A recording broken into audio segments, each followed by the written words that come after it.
பகூனி மே விதீதானி ஜென்மானி தவச்சார்ஜுன தானியகம் வேத சர்வாணி நத்வம் வேத பரந்தப. அஜோபி சன்னு அவ்வியாத்மா பூதானாம் ஈஸ்வரோபிசா பிரகிருதிம் யாந்தி பூதானி நிகிரக சம்பவாமி ஆத்மமாயா. அதனால் எப்படி நீ பிறக்கிற எப்படி நான் பிறக்கிறேன்னு கேட்டான்.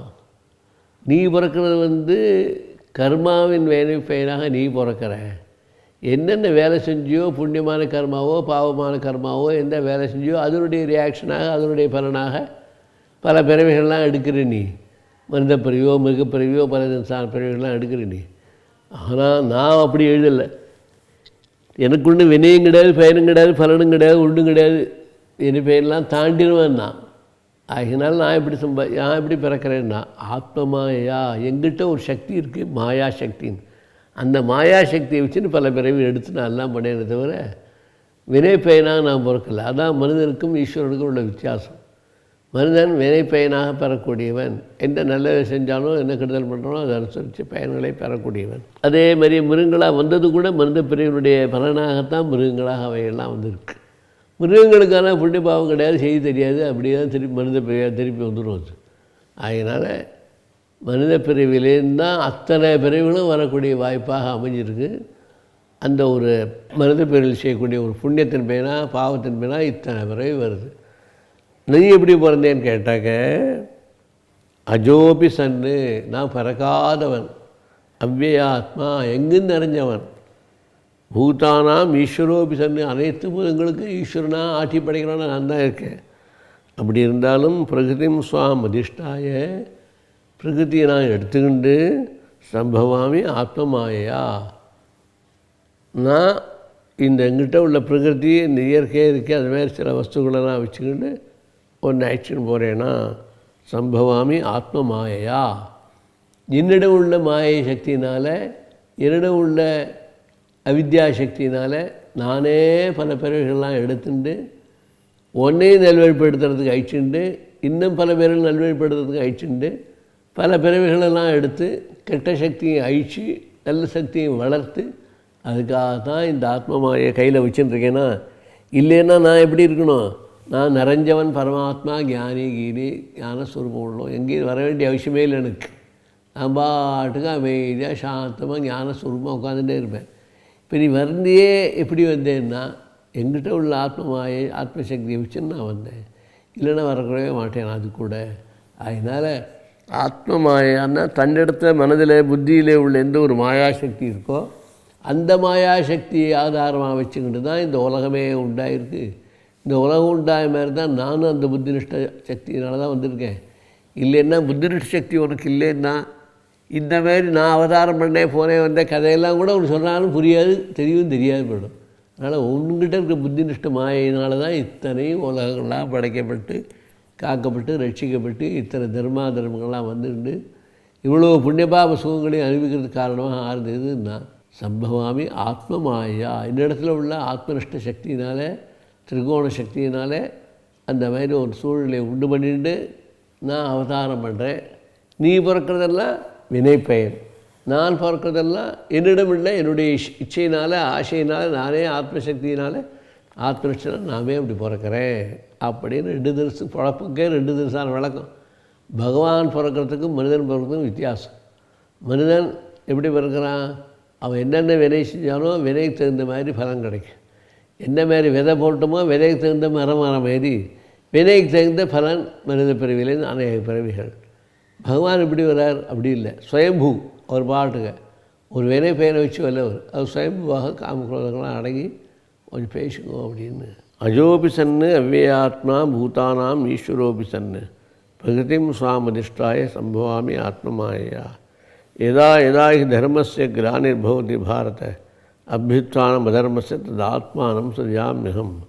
அதனால் எப்பெல்லாம் இந்த தேசத்தில் தர்மத்துக்கு குறவு வருதோ, அதர்மம் மலையிறதோ, மேலே பெருசாகிடுறதோ, அந்த நேரத்திலலாம் நான் என்னுடைய ஆத்மமாயினாலே என்னுடைய அஜ்ஞான மாயினால் நானே அதில் உத்தாரம் பண்ணுறதுக்காக எழுதுக்கிறேனே தவிர மற்றவா மாதிரி ஃப்ரெண்ட்ஷிப் மாதிரி வர்றது போகிறதெல்லாம் கிடையாது எனக்கு.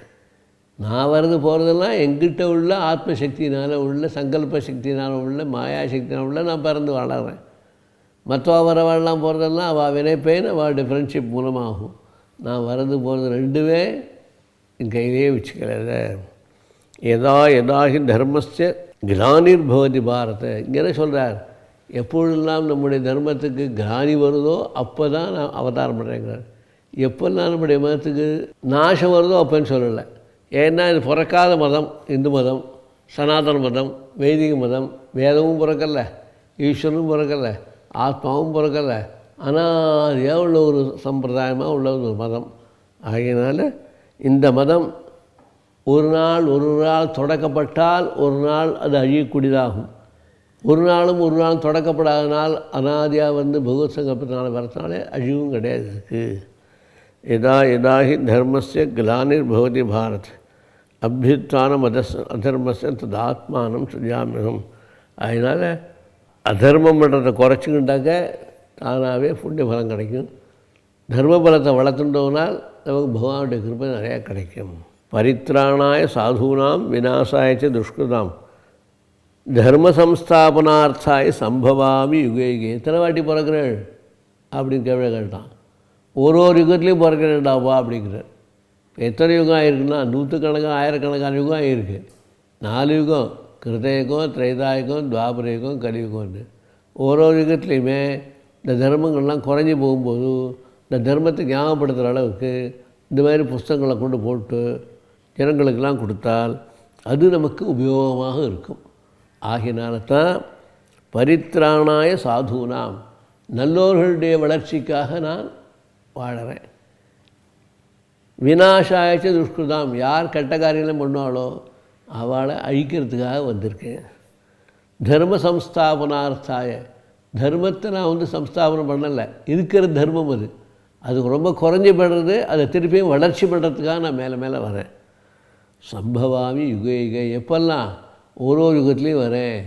கிருதயுகத்தில், திரேதாயுகத்தில், துவாபர யுகத்தில், கலியுகத்தில் இப்படி வந்துகிட்டே இருக்கேன். ஒரு யுகத்துலேயும் யுகத்துலேயும் சின்ன சின்ன சிரமமாக இருக்கும். அப்பப்போ அப்படி தோன்றி கதையை முடிச்சுட்டு போயிடுவேன். திரேதாயுகத்துலேருந்து தான் நான் பூர்ண ரூபமாக அவதாரம் பண்ணுறது காரியம் செய்கிறேன். மத்ஸ்ய, கூர்ம, வராக, நாரசிம்ஹ, வாமன, இந்த 5 அவதாரமும் எங்கே நடந்தது? கிருதயுகத்தில் நடந்தது. கிருதயுகத்தில் நடந்ததுனால அதுக்கு கொஞ்சம் வந்தால் அப்படியே போயாச்சு. இந்த அவதாரம் எடுத்து காமிச்சு சரி பண்ணிட்டு போயிட்டார் எல்லாத்தையும். இந்த திரேதாயுகத்துலேருந்து பரசுராமர், ராமர் 2 பேரும் இருந்திருக்கா. அதனால் அவளுடைய சரித்திரம் முழுக்க வந்ததாக ஆகணும். அவ்வளோ நியாயம் பண்ணால் தர்மம் பண்ணான்னு. துவாபரயுகத்தில் கிருஷ்ணஸ்து பகவான் ஸ்வயம்னு கிருஷ்ண பகவானே ஸ்வயமாக வந்திருக்கார். அவருக்கு ஒரு தனியாக பலராம சுவாமி வந்தார். கலியுகத்தில் வரப்போகிறது இன்னும் 5 வருஷத்துக்கு 5 லட்சம் வருஷத்துக்கு மேலே இருக்குது. அப்போ தான் கல்கி பகவான் வரப்போகிறார். வெண்குதிரை மேலே உட்கார்ந்துட்டு கத்தியை வச்சுக்கிண்டு வேத மந்திரங்கள்லாம் சொல்லிக்கிண்டு அப்படியே ஆகாசத்தில் பறந்து வந்து எங்கெல்லாம் அதர்மம் ஜாஸ்தியாக இருக்குமோ அது எல்லாத்தையும் ஒழிச்சு கட்டிட்டு திருப்பி நமக்கு கிரேதாயத்துக்கு வந்துடுறார். கிரேதாயத்துக்கு வந்த உடனே திருப்பி அந்த அவதாரம் வரும். ஆக 4 யுகத்துலேயும் 4 அவதாரத்துக்கும் அந்தந்த அவதார காலத்திலிருந்து முடிச்சுட்டு அதுக்கப்புறம் இந்த கலியுகம் முடிஞ்சோடனே என்ன ஆகும்? வெள்ளங்கள்லாம் ஒன்று வராது, பிரவாகம்லாம் ஒன்று வராது. கிருதயுகம் ஆரம்பம். கிருதயுகம் முடிஞ்ச உடனே திரேதாயுகம் ஆரம்பம். திரேதாயுகம் ஆரம்பிச்சுன்னே துவாபரயுகம் ஆரம்பம். துவாபரயுகம் ஆரம்பிச்சுன்னே கலியுகம் ஆரம்பம். இதெல்லாம் வருஷம் ஆரம்பம் வருமே தவிர பிரளயங்கள்லாம் ஒன்றும் வராது. எப்போ பிரளயம் வரும்னா பிரம்மதேவனுக்கு அதுபோல் 1000 சதுரயுகம் கண்டால் இப்போ பிரம்மதேவனுக்கு பிரளய காலம். அந்த பிரளய காலம் முடிஞ்ச உடனே 1000 சதுரயுகம் முடிஞ்ச உடனே இன்னொரு தடவை சிருஷ்டி. அது நைமித்திக சிருஷ்டி. பிரம்மதேவனால் பழைய கர்மாக்கள்லாம் வச்சுருந்து அதே பிரகாரம் தாத்தா யதாபூர்வம் அகல்பேன் சிருஷ்டி. அவர் சொந்த சிருஷ்டி பண்ணலை. நம்முடைய வினை பயன்கள்லாம் ஒரு குடத்தில் போட்டு வச்சு அந்த குடத்தில் இருக்கக்கூடிய ஜீவராசிகள்லாம் எடுத்து ஒன்றா விடுறது இருக்க, அதுதான் ஜீவராசிகளை சிருஷ்டிக்கு அர்த்தம். அதனால் அவர் சொந்தமாக சிருஷ்டி பண்ண முடியாது. சொந்தமாக எப்படி சிருஷ்டி பண்ண முடியும்? இவ்வளோ சுகதுக்குள்ளோட மனுஷனை சுகதுக்கத்தோடு பண்ணினாலே பார்ஷாலிட்டி ஆகிடும். அதனால் அப்படிலாம் அவர் ஒன்றும் சொந்தமாக பண்ணுறதில்ல. அவர் ஒரு காரணமாக இருக்கார், நம்மளாம் ஒரு காரியமாக இருக்கோம். மின்சக்தி எல்லாத்துக்கும் காரணமாக இருக்குது. லைட்டு போடுறதோ பவர் வைக்கிறதோ அதெல்லாம் நம்ம இஷ்டம். ரேடியோ வச்சுருக்கோம், கூட பவர் வைக்கிறதோ குறைச்சி வைக்கிறதோ நம்ம இஷ்டம். ஃபேன் வைக்கிறோம், கூட காற்று குறைச்சி காற்று வைக்கிறதோ எல்லாம் நம்ம இஷ்டம். ஆனால் சக்தி கொடுக்குறது அந்த மின்சக்தி. அதுபோல் பிரம்மதேவன் உலகம் படைக்கிறானே தவிர நம்முடைய பாவபுரியதெல்லாம் கணக்கு பண்ணிட்டு ஒன்று பண்ணான்னா சாத்தியப்படாது. அதனால் நம்முடைய பாவபுண்ணியத்தை கணக்கு பண்ணிட்டு அதுக்கு தகுந்த பிறவி கொடுக்கணும். அந்த எண்ணத்தோடு அவர் கொடுக்குற சங்கல்பம் பண்ணி சொந்தமாக அவரே எல்லாரையும் நல்லா பண்ணணும், அப்படி பண்ணணும் இப்படி பண்ணணும்னு நினச்சாருன்னா எல்லோரையும் நல்லவளாகவே பிறக்க வச்சுடலாம். அப்புறம் உபதிரம் பண்ண வேண்டிய அவசியமே இருக்காது. அதனால் அப்படி கொடுக்க மாட்டார். வினை பயனெல்லாம் ஒரு குடத்துக்குள்ளே போட்டு வச்சு அந்த குடத்து வழியாக அதை எடுத்து ஜனங்களுக்கு கொடுக்கும்போது தான் அதுக்கு பேர். கும்பகோணம்னு இருக்க ஒரு ஊர் தமிழ்நாட்டில். கும்பம் என்றால் கலசம், கோணம் என்றால் அந்த இதுக்குள்ளே அப்படி இருக்கவே அந்த பகுதிக்கு பேர். அதில் எல்லா ஜீவராசிகளும் அடக்கி வச்சுருக்கா. பிரம்மதேவன் ஒரு யுகத்தில், ஒரு சதுர்யுகத்தில் அவர் 1000 சதுர்யுகம் ஆனோடனே ஒரு தடவை வந்து அவர் ஒரு பானத்தை போட்டார்ன உடனே என்னாச்சு, பானம் அப்படியே விருகி போன உடனே அங்கேயே ஜீவராசிகள்லாம் அப்படியே வந்துடுச்சு. அதான் கும்பேஸ்வரர் கோணேஸ்வரன் 2 பேர். கும்பம் விழுந்த இடம் கும்பேஸ்வரர், கோணம் விழுந்த இடம் இந்த ரவுண்டாக உள்ள இடம் விழுந்த இடம் கோணேஸ்வரன் பேர். அப்படியாக அவர்களெல்லாம் அந்த காலத்தில் பிரம்மதேவன் சிருஷ்டிகர்த்தாவாக இருந்தாலும் சுதந்திர சிருஷ்டிகர்த்தாவெல்லாம் நம்முடைய மனித பிரிவினுடைய வினைப்பேரை வைத்துக்கொண்டு அவர் செஞ்சு கொடுத்தார். பரித்ராணாய சாதுனாம் விநாசாய துஷ்குதாம் தர்ம சம்ஸ்தாபனார்த்தாய சம்பவாமி யுகே யுகே. அதனால் தர்மத்தை நிலைநாட்டுவதற்காக ஒரு யுகத்திலையும் பகவான் வந்து அவதாரம் பண்ணி நம்ம எல்லாம் உத்தாரம் பண்ணி பல தர்ம உபதேசங்கள்லாம் ஞானோபதேசங்கள்லாம் சொல்லி நிறைய நம்மளை உஜ்ஜீவிக்கிறதுக்கு மேலோங்கி வருவதற்கு காரணமாக ஆகிறார். அதனால் உன் ஜென்மா எப்படி என் ஜென்மா எப்படி இருக்குன்னா, நீயும் பிறந்தேன் நானும் பிறந்தேன். ஜென்ம கர்மச்ச மே திவ்யம் ஏவம் யோவேத்தி தத்துவதா தியக்வா தேகம் புனர்ஜென்ம நைத்தி மாமேத்தி சோர்ஜினா. அதனால் என்னுடைய ஜென்மா என்னுடைய பிறவிலாம் எப்படிப்பட்ட புனிதமானது என்பதை அறிந்து கொள்ளு. ஜென்ம கர்மச்ச ஏ திவ்யம், என்னுடைய கர்மாவும் என்னுடைய ஞானமும் என்னுடைய பிறப்பும் எவ்வளோ புனிதமானது தெரியுமா, அவ்வளோ புனிதமானது. என்னுடைய திவ்யம் ஏவம் யோவே தத்தா. இப்படி யார் ஒருத்தன் தெரிஞ்சுக்கிறானோ, ஞான சுரூபமாக உள்ள ஞானியாகவே இருந்து யாருக்கு ஒரு வாத்தியாராக இருந்துருப்பானோ அவருடைய சுரூபமும், அல்லது அந்த ஞானத்தை அடையிறதுக்கு சாதனமாக யாரெல்லாம் இருக்காளோ அவளுடைய உதவியோ இவைகள்லாம் இருந்ததுன்னா அவன் நல்ல கதி எடுக்கிறதுக்கு வாய்ப்பு. அதுக்கு விரோதமாக யாராக இருந்தாலும் அவனுக்கு நரகம் தான் வரும், கெடுதல் வராது. கெடுதல் தான் வரும், நல்ல வரவே வராது. ஜென்ம கர்மச்ச மே திவ்யம் ஏவம் யோவேத்து தத்துவதா. என்னுடைய ஜென்மா என்னுடைய கர்மா எல்லாத்தையும் பார்த்து எப்படிலாம் இருந்திருக்காவெல்லாம் சொல்லி நீ பார்த்து பேசிட்டு வா. ஜென்ம கர்மச்ச மே திவ்யம் ஏவம் யோவேத்து தத்வதா. என்னுடைய ஜென்மா எப்படி வந்தது, உன்னுடைய ஜென்மா எப்படி வந்தது, என்னுடைய கர்மா எப்படி வந்தது, உன்னுடைய கர்மா எப்படி வந்ததுன்னா என்னுடைய திவ்ய கர்மா, உனக்கு பிராரப்த கர்மா, ஆகாமி கர்மா, செஞ்சித கர்மா இதெல்லாம் சேர்ந்து மாட்டின்றது. எனக்கு அதெல்லாம் கர்ம சம்மந்தமே இல்லாமல் திவ்ய ஜென்மா தேவலோக ஜென்மாவே இல்லையன்னு பிறந்து வந்தேன். தியக்வா தேகம் புனர்ஜென்ம நேத்தி மாமேத்தி சோர்ஜுனா. அதனால் இந்த உடம்பெல்லாம் விட்டுடு, நீ செத்து போயிடுவேனா அப்படிலாம் யோசிக்க வேண்டாம். இந்த உடம்பு வந்தால் அவனால் பிறந்தவெல்லாம் செத்தான் ஆகணும். நீயும் இந்த சரீரத்தெல்லாம் விட்டுட்டு புனக நேத்தி மாமேத்தி சோர்ஜினா. இந்த உலகத்திலே இந்த உடம்பெல்லாம் விட்டுடு, ஜெயிச்சிருப்பாடு உடம்பை விட்டுடு, எங்கிட்ட வந்துடு, நான் உன்னை பார்த்துக்கிறேன். தியக்வா தேகம் புனர்ஜென்ம நேத்தி மாம் ஏத்தி சோர்ஜுனா. வீதராக பயக்ரோதாக மன்மயா மாம் உபாசிரிதாக பகவா ஞானதவசாக பூதாக மத்பாவம் ஆகதாக.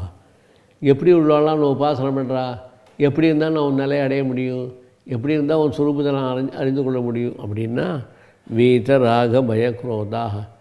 பயம், ராகம், கோபம் எல்லாத்தையும் விடணும். மன்மையா மாம் உபாசிரிதாக.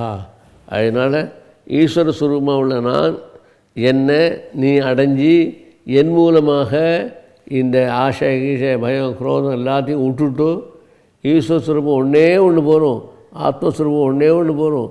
கோவிந்த பகவான் ஒருத்தரே ஒருத்தர் போகிறோம் நமக்கு தூக்கி விடுறதுக்கு.